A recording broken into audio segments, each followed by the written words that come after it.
All right, so this story is called Snow. It is by Julia Alvarez. This is actually an excerpt from a much longer story. An excerpt is just when you take a small piece of a story and just look at one. It's called an excerpt. So that's what this is.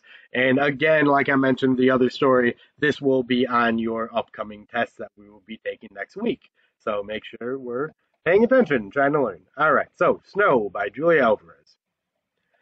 Our first year in New York, we rented a small apartment with a Catholic school nearby, taught by the Sisters of Charity, hefty women in long black gowns and bonnets that made them look peculiar. Peculiar means weird. Like dolls in mourning. I liked them a lot, especially my grandmotherly fourth grade teacher, Sister Zoe. So we now know Yolanda, she's in fourth grade, makes her about 10 years old. I had a lovely name, she said, and she had me teach the whole class how to pronounce it, Yolanda. As the only immigrant in my class, I was put in a special seat in the first row by the window, apart from the other children, so that Sister Zoe could tutor me without disturbing them. Slowly, she enunciated the new words I was to repeat: laundromat, cornflakes, subway, snow. Soon I picked up enough English to understand Holocaust was in the air. Holocaust is just a word that means destruction. When you guys think of Holocaust, you normally think of the Holocaust when all the Jewish people were murdered during World War II by the Nazis. That's the Holocaust, where you will see a capital H. So if it's a lowercase h Holocaust, that just the word means destruction. Sister Zoe explained to a wide-eyed classroom what was happening in Cuba. Russian missiles were being assembled, trained supposedly on New York City. That's where they are. President Kennedy, looking worried too, was on television at home, explaining we might have to go to war against the, that's where I screwed this up. Let me retype this. The communists. The communists was the party in Russia. Was the Soviet Union at the time.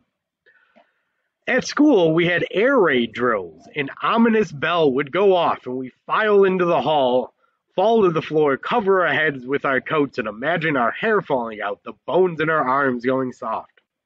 At home, Mammy and my sisters and I said a rosary for world peace.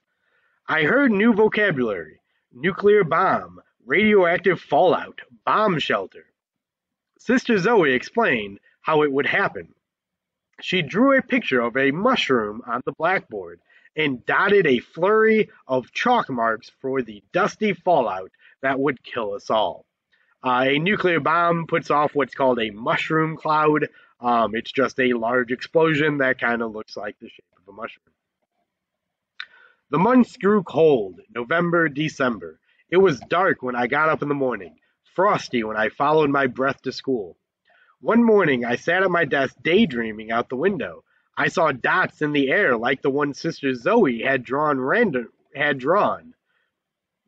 at first, then lots and lots. I shrieked, "Bomb! Bomb!"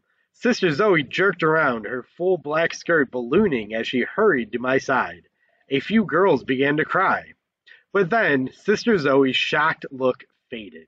"Why, Yolanda, dear, that's snow." She laughed. "Snow, snow," I repeated. I looked out the window warily. Warily just means kind of like in a daze, confused. All my life I had heard about the white crystals that fell out of American skies in the winter. From my desk, I watched the fine powder dust the sidewalk and parked cars below.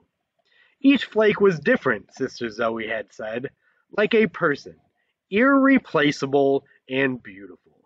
Irreplaceable means it cannot be replaced. Okay, so that's it. I told you it was a short one today. So now we just need to look at the questions and get the answers done. And please try to get this one done on time.